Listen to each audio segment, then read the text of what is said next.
지난 3분기 가계부채가 1,500조 원을 돌파한 것으로 추산됩니다. 금융당국은 대출관리 목표를 초과한 금융회사에 불이익을 주기로 했습니다. 금리 인상 시기에 현명한 대출관리 방법 알아보겠습니다. 한진그룹의 지주사 한진칼의 2대 주주가 된 국내 사모펀드 KCGI가 경영권을 장악할 의도가 없다고 밝혔습니다. 하지만 재판을 받고 있는 조양호 회장이 내년 초 주주총회까지 유의미한 쇄신안을 내지 못할 경우 KCGI가 행동에 나설 가능성이 높다는 해석이 나오고 있습니다. 아시아의 다보스 포럼으로 불리는 보아오 포럼 서울회의가 오늘부터 이틀 동안 열립니다. 미중 무역 전쟁에 대한 해법이 모색될 전망인 가운데 잠시 후에 환영 만찬이 열리고 있는 현장 연결하겠습니다. 치킨 프랜차이즈 BBQ가 오늘부터 치킨 값을 2,000원 올렸습니다. 배달비까지 더하면 치킨 한 마리 시키는데 최소 2만 원이 드는 셈입니다. 치킨 업계의 도미노 가격 인상이 예고됩니다.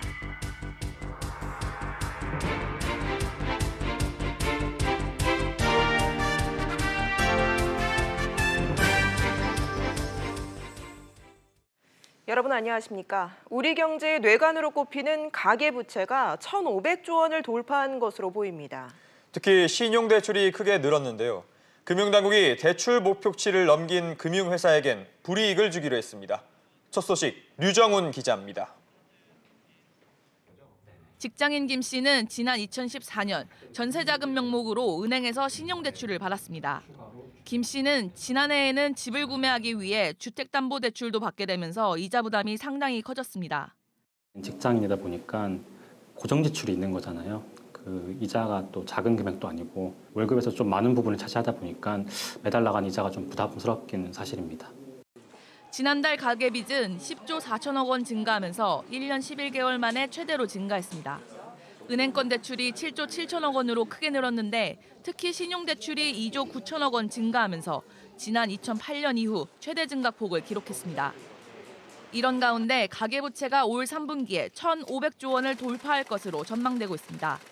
주담대 이런 것들이 대출 억제로 들어가니까 대출해야 되는 사람들은 규제가 안 되는 쪽, 소위 풍선 효과로 기타 대출 쪽으로 이렇게 많이 쏠리는 거죠.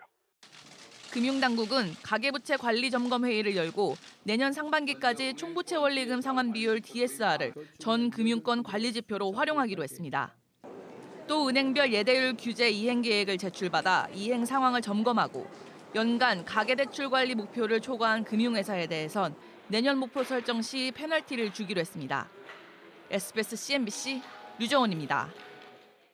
네, 앞서 보신 것처럼 가계빚이 이렇게 많이 늘어난 상황에서 더 우려스러운 것은 금리가 계속 오르고 있다는 겁니다. 체계적으로 계획을 세워서 이자 부담을 최소화하는 게 어느 때보다 중요한 시기인데요. 이 내용 취재 기자와 자세히 짚어보겠습니다. 손석우 기자가 나와 있습니다. 자, 손 기자. 네. 이 주택담보대출이 얼마나 증가한 거죠? 지난 9월 말 기준으로 은행권의 주택담보대출 잔액을 따져보면 600조 원에 육박하는 상황입니다. 예. 이 가운데 이제 변동형 금리를 선택한 대출이 절반이 넘는 55%에 이르게 됩니다. 변동형 금리라는 건 말 그대로 대출 금리가 기준금리에 따라서 변동하는 상품을 말하는데요. 요즘처럼 기준금리가 본격적으로 오르는 시기에는 이자 부담이 커질 수 있기 때문에 가계빚 관리에 비상등이 켜졌다 이런 얘기가 나오고 있는 겁니다. 네, 그렇다면 최근 대출 금리가 어느 선까지 좀 오른 거죠? 먼저 변동형 금리를 적용하는 이 주담대의 경우 코픽스와 연동을 하게 되는데요. 예. 꾸준히 올라서요. 현재는 3% 중반에서 4%대 후반까지 올라 있습니다. 5%에 육박하고 있다고 볼 수 있죠. 다음으로는 이제 고정금리를 적용하는 대출 상품을 볼 수 있는데요. 이미 이 상품은 5%를 돌파한 상태입니다. 농협은행이 내놓은 고정형 주담대 프리미엄 모기지론 상품인데 금리를 따져보니까 4.37에서 5.07%까지입니다. 이 5% 금리라는 게 심리적 저항선으로 여겨지는 만큼 대출자들이 느끼는 부담은 적지 않을 것으로 보입니다. 예, 송 기자, 이 금리 인상기에 대출자들이 좀 본격적으로 이제 이자 부담을 낮출 수 있는 방법이 어떤 게 좀 있을까요? 보통은 대출을 이제 갚아 나갈 때는 몇 년에 걸쳐서 상한 계획을 세워서 대출을 받지 않습니까? 예. 그렇기 때문에 지금과 같은 이 금리 인상기가 본격화되는 시기에는 아무래도 변동형 금리 상품보다는 고정형 상품을 선택하는 게 더 유리하다는 게 전문가들의 조언입니다. 고정형 금리 주담대 상품의 경우는 변동형 상품보다 대출 금리가 0.5%포인트 정도 높게 설계돼서 당장은 부담스럽게 느껴지실 수도 있겠지만 5년간 금리가 고정되기 때문에 길게 보면 이자 부담을 더 줄일 수 있는 상품이 되겠습니다. 예. 또한 이 금리 인하 요구권을 적극적으로 활용하라는 것도 전문가들의 조언인데요. 대출을 받은 후에 승진이라든지 연소득이 늘어나는 등 변화가 있다면 은행에 가서 적극적으로 금리 인하를 요구할 것을 조언하고 있습니다. 평소에는 신용등급 관리에 관심을 갖도록 하는 것도 중요한 부분입니다. 등급이 떨어지지 않도록 관리해야 대출금리 산정 시에 유리한 조건을 끌어낼 수 있다는 게 전문가들의 조언입니다. 네, 알겠습니다. 송 기자 이야기 잘 들었습니다. 네, 다음 소식입니다. 금융감독원이 개인 간 대출, 다시 말해 P2P 업체들에 대한 점검을 벌여 20곳을 경찰에 수사 의뢰했습니다. 10곳 가운데 한 건로 문제가 적발됐는데 피해 규모만 최소 1,000억 원에 달하는 것으로 추산됐습니다. 박규준 기자입니다. 부동산 대출을 전문으로 하는 한 대형 P2P 업체입니다. 경기도 포천에 조성 중인 건설 프로젝트를 담보로 투자금을 모집했지만 어찌된 일인지 공정률은 0%였습니다. 고객 돈으로 회사 빚을 갚거나 돌려막기를 하는 등 투자처와 무관한 곳에 투자금을 유용한 겁니다. 실제로 평양은 땅 사진을 보고 사람들한테 투자를 하라고 하는 거죠. 건물 올라가는 걸 해야 되는데 잘 되고 있다. 믿어달라. 금감원은 이 업체를 포함한 P2P 대출업체 178곳을 조사한 결과 사기 횡령 혐의가 포착된 20곳 업체를 수사 의뢰했다고 밝혔습니다. 점검 결과 사기 횡령 혐의가 포착된 20개사를 검찰 및 경찰에 수사 의뢰하였고 PF 대출 및 부동산 담보 대출 등에서 다양한 문제점을 발견하였습니다. 이들은 허위 PF 사업장과 대출자를 내세워 투자금을 유인했고 투자금으로 주식과 가상화폐에 투자하는 등 불법을 저질렀습니다. 한편 9월 말 기준 금융위원회에 등록된 P2P 대출업체는 193곳으로 이들의 누적 대출 잔액은 4조 3천억 원에 이르는 것으로 나타났습니다. SBS CNBC 박규준입니다. 지난주 국내 토종 사모펀드가 한진그룹 지주회사의 2대 주주로 올라서면서 적대적 M&A 가능성이 부각됐습니다. 그런데 이 사모펀드가 경영권을 장악할 의도가 없고 견제와 감시 차원이라는 입장을 내놨습니다. 강예지 기자의 보도입니다. 국내 첫 행동주의 펀드로 꼽히는 KCGI가 최근 한진칼 지분을 취득한 배경에 대해 처음으로 입장을 밝혔습니다. KCGI는 한진칼의 계열사들이 투자 지연 그리고 가동되지 않은 자산을 보유하는 등의 이유로 저평가되어 있다며 지배구조를 개선해 기업 가치를 높일 기회가 많다고 본다고 밝혔습니다. 또 오너 일가의 경영권을 장악하려 한다는 추측에 대해서는 사실과 다르다며 주요 주주로서 감시와 견제 역할을 활발하게 수행하겠다고 했습니다. 현재 조양호 회장을 비롯한 한진 일가의 지분은 약 29%, KCGI가 투자 목적 회사를 통해 취득한 지분은 9%에 불과합니다. KCGI가 우호 지분 확보 등을 통한 경영권 장악에 선을 그은 만큼 금융투자업계에서는 펀드가 내년 주주총회에서 지배구조 개선 계획을 밝힐 것으로 관측하고 있습니다. 본인들의 목소리를 전달할 수 있는 이사진을 선임을 할 걸로 일단 좀 보여지고요. 경영에 대한 이제 참여, 견제, 감시 그리고 주주가치 제고를 위한 방안들을 회사 측에 이제 제안을 할 걸로 일단 보여집니다. KCGI가 입장을 발표한 뒤 한진그룹 관련 종목들은 대부분 하락하며 마감했습니다. SBS CNBC 강예지입니다. 네, 그렇다면 당사자인 한진그룹은 어떻게 생각을 할까요? 내년 주총에서 표대결은 여전히 유효할 거란 전망 속에 긴장하는 분위기가 역력하다고 합니다. 취재기자와 더 자세한 얘기 나눠보겠습니다. 안지혜 기자 나와 있습니다. 안 기자, 먼저 오늘 발표에 대해서 시장과 한진 쪽 반응 어떻습니까? 네, 오늘 주식시장에서 한진칼은 장 초반에 52주 신고가를 기록하기도 했습니다. 하지만 발표 이후에 급락세가 시작되더니 전 거래일보다 6.69% 하락한 26,500원에 마감했습니다. KCGI의 오늘 발표가 원론적 수준에 그치면서 시장이 실망감을 표출한 것으로 볼 수 있습니다. 한편 한진칼 측은 무대응 모드로 일관하고 있습니다. KCGI가 자체적으로 발표한 내용에 대해서 우리가 대응할 공식 입장은 없다면서도 내년 주주총회를 위해 성실히 준비하겠다고 밝혔습니다. 내년 주총에서 신임 이사 임명과 관련해서 표대결까지 준비하고 있는 것으로 보여집니다. 한진칼의 반응은 한마디로 침묵 속의 긴장입니다. 그렇군요. 그러니까 경영권을 위협하지 않겠다. 그 말을 그대로 믿기는 어렵다. 이런 반응인 것 같네요. 그렇습니다. 언급하는 것 자체가 전략상 도움이 되지 않는다고 판단하고 있는 것으로 보입니다. 전문가들도 사모펀드란 KCGI의 정체성과 또 매입 지분율을 생각하면 이를 고지고대로 믿기는 어렵다는 지적도 있습니다. 전문가 이야기 한번 들어보시겠습니다. 네. 이 투자가 만약 이제 일반적인 견제와 감시 균형을 하고 있는 그런 펀드라면 그냥 장기 가치 투자 펀드겠죠. 그러려면은 굳이 9%의 지분을 매입을 하고 또 여러 가지 규제가 따르는 사모 투자형 경영 참가형 펀드를 했을까라는 생각을 하거든요. 그래서 그 행간을 읽어야 된다.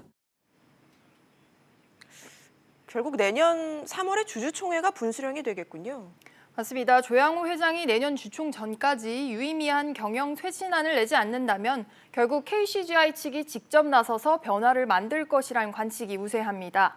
마침 한진칼 이사회 멤버 7명 중 4명의 임기가 내년 3월 종료됩니다. 임기 만료가 오지 않은 조양호, 또 조원태 사내이사 등 3인에 대한 해임권은 주주총회 특별결의 요건을 만족시켜야 해서 당장은 어려울 것으로 보입니다. 이 때문에 KCGI가 일단은 본인들에게 우호적인 신규 이사를 선임하는 방법으로 단계적인 영향력 확대에 나설 가능성이 높습니다. 알겠습니다. 안 기자 얘기 잘 들었습니다. LG그룹이 일감 몰아주기 논란이 있는 서브원을 홍콩 사모펀드에 매각합니다. 구광모 회장의 사업 재편에 가속도가 붙을 것으로 보입니다. 신윤철 기자입니다. LG그룹은 서브원의 소모성 자재구매 사업 부문 매각 우선 협상 대상자로 홍콩계 사모펀드 어피너티를 선정했습니다.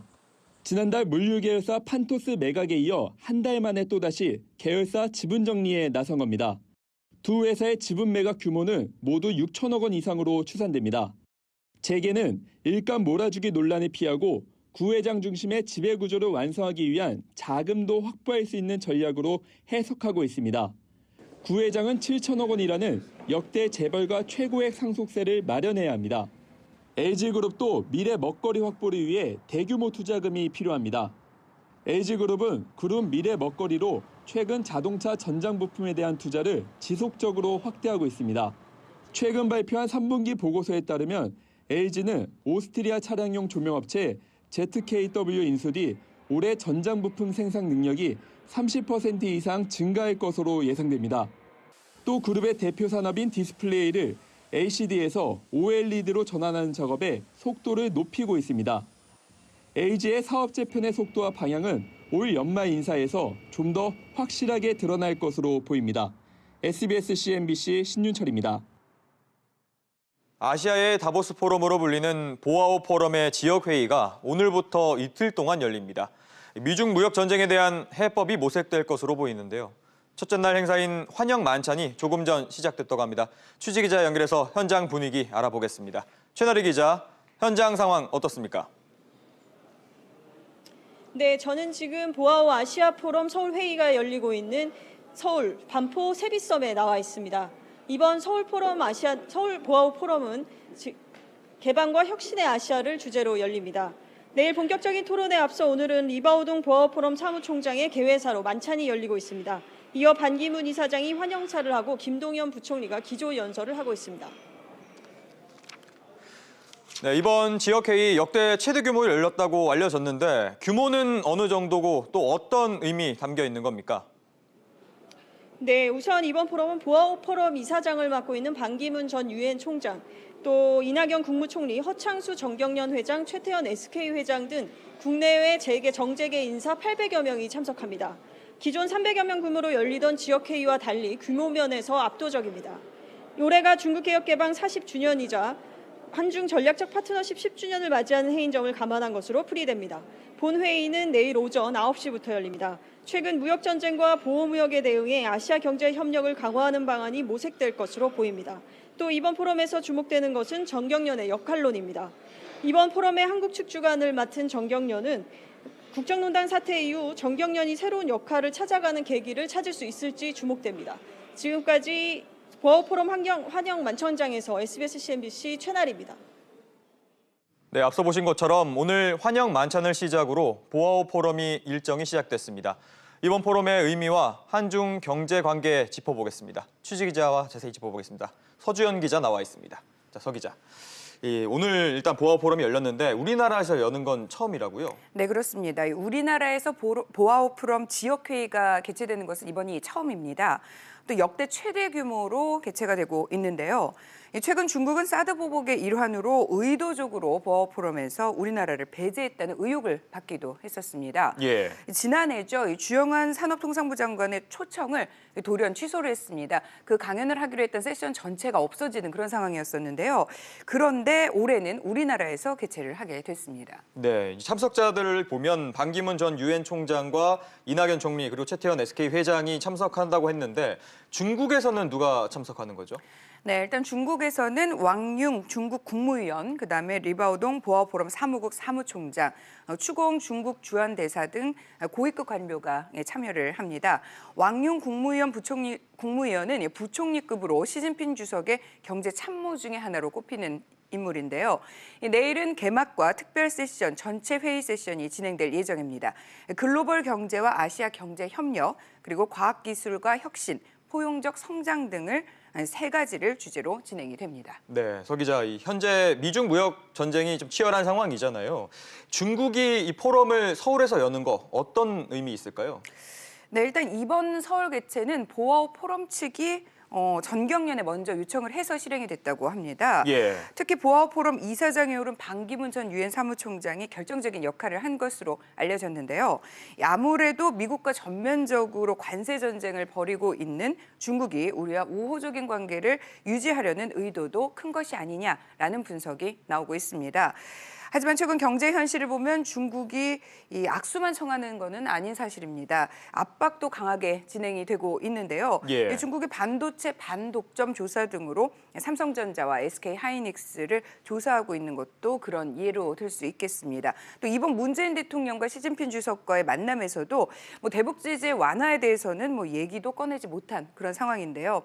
이번에 포럼이 개최되면서 얼마나 실질적인 경제 외교의 결과를 이끌어낼 수 있을지 좀 지켜봐야겠습니다. 네, 그렇군요. 서 기자 이야기 잘 들었습니다.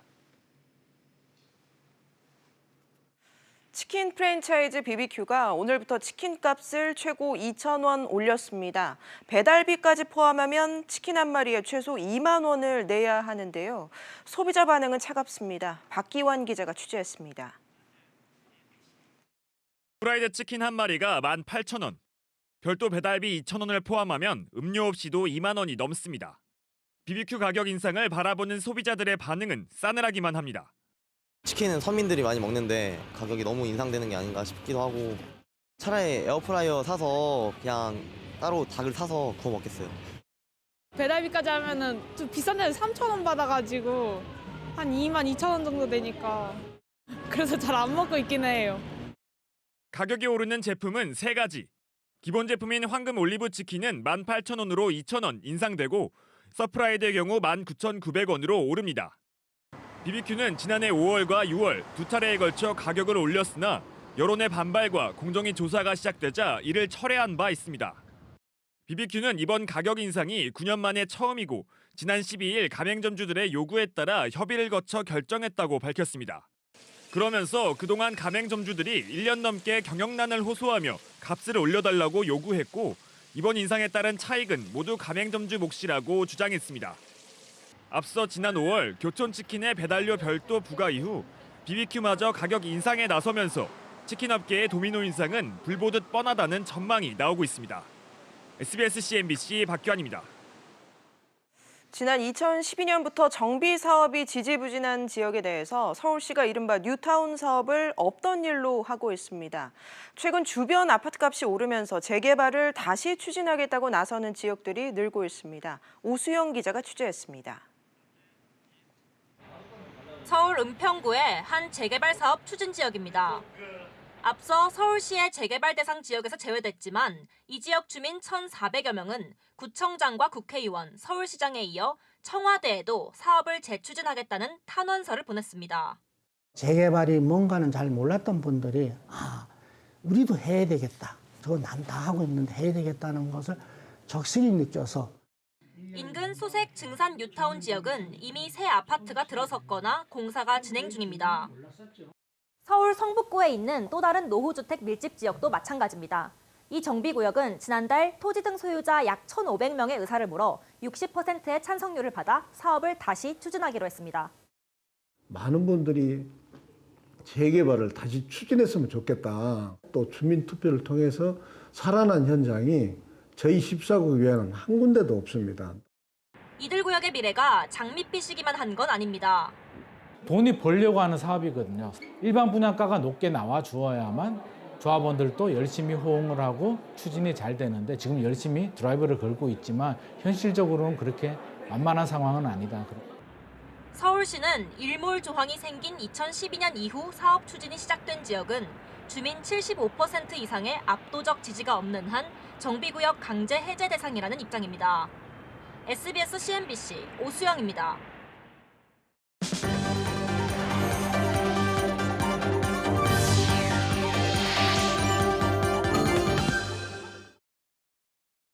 OK저축은행 등을 자회사로 둔 아프로서비스그룹 임직원들이 서울과 수원, 대전 3개 지역에서 연말 사회공헌에 나섰습니다.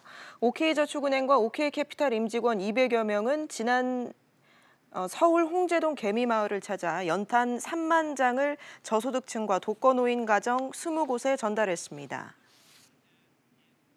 올해는 개미마을에서 연탄 3만 장을 어려운 이웃분들에게 전달하는 그런 행사를 진행하게 됩니다.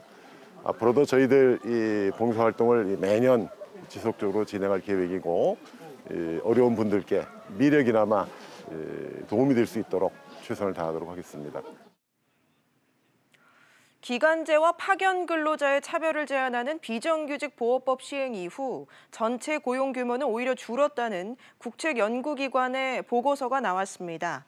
한국개발연구원 KDI는 정책포럼 보고서를 통해 비정규직법이 도입된 지난 2007년 이후 기업 사례를 조사한 결과 정규직 비중은 늘었지만 전체 고용 규모는 3.2% 정도 감소한 것으로 나타났다고 밝혔습니다.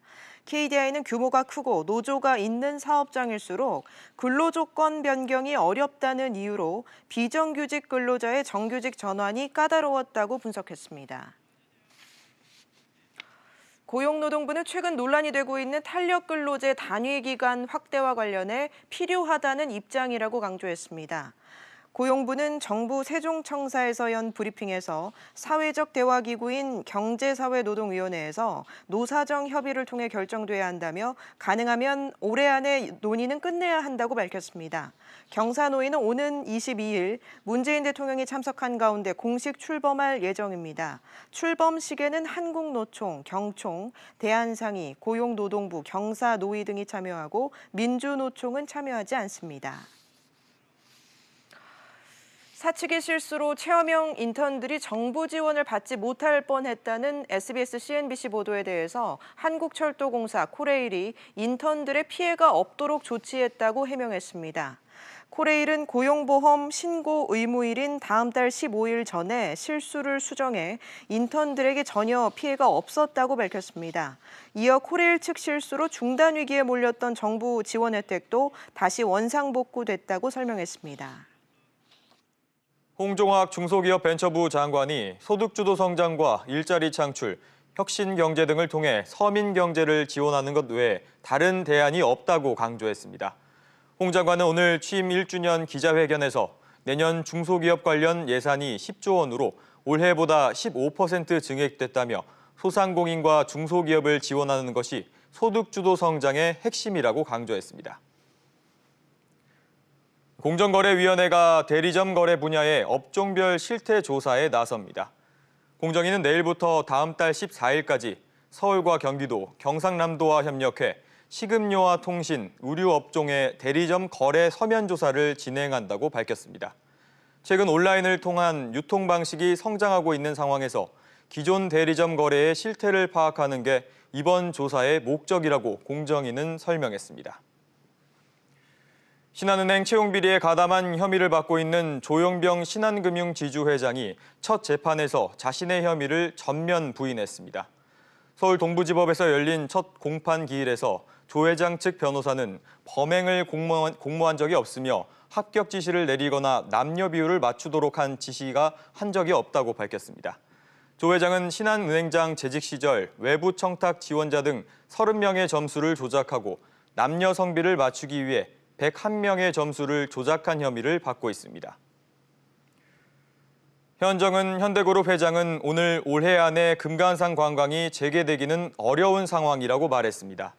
현 회장은 금강산 관광 시작 20주년 기념 남북 공동 행사를 위해 1박 2일 일정으로 북한을 방문하고 돌아온 뒤 기자들과 만나 이같이 밝혔습니다. 현 회장은 다만 미국에서 규제를 풀어주면 곧바로 남북 경협 사업이 재개될 수 있도록 준비하고 있다고 덧붙였습니다.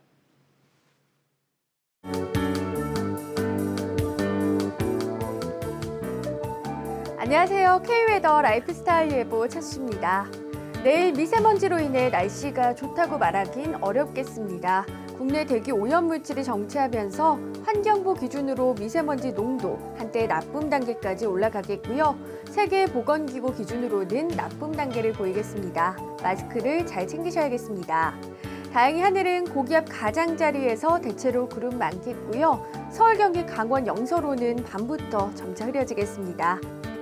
중부지방 대체로 구름 많겠고 아침 기온 서울 1도 등으로 춥겠습니다. 여기에 미세먼지도 짙겠습니다. 동해안 지방으로도 비 소식은 없는데요. 다만 미세먼지 농도가 높겠습니다. 남부지방 구름 많겠고 대부분 아침 기온 5도 안팎이 예상됩니다. 여기에 미세먼지 농도도 높겠습니다. 전해상에 비 소식도 없고 물결도 낮게 일겠습니다. 모레 수요일에는 전국에 비가 내리겠고 남부지방은 목요일까지도 비가 이어지겠습니다. 비가 지나고 난 뒤 금요일에는 대부분 지방의 아침 기온이 영하권으로 떨어지면서 무척 추워질 것으로 보여 추위 대비 단단히 하셔야겠습니다. 날씨였습니다. 뉴스프리즘 여기서 마치겠습니다. 편안한 저녁 보내시기 바랍니다. 고맙습니다.